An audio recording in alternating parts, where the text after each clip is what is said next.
Սիրելի կանայք,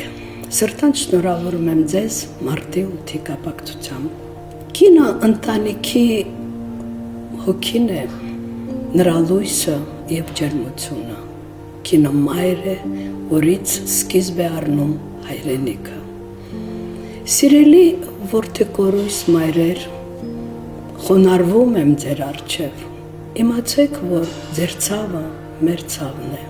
Եռաբլուր այցելելիս, որտեղ լնջում է քրոջս թորան,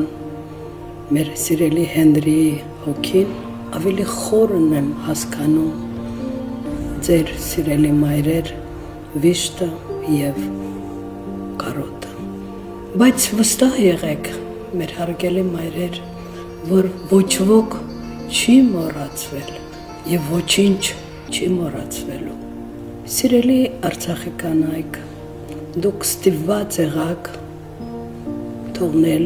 ձեր սիրված միջավայրերը, գյուղերը,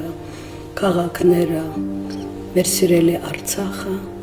բայց ես գիտում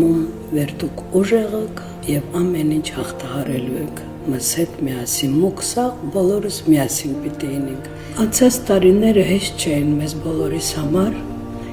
բայց չէ որ կյանքը շարունակվում է և մենք պարտավոր ենք նայել առաջ, կառուցել մեր ապագան մեր սերունդների համար։ Ուրեմն մենք կանայք պետք է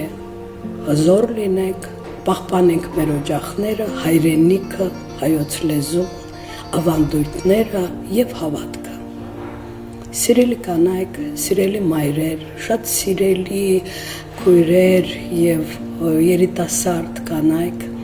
եղեք առողջ, եղեք սիրված և իհարկե երջանիկ։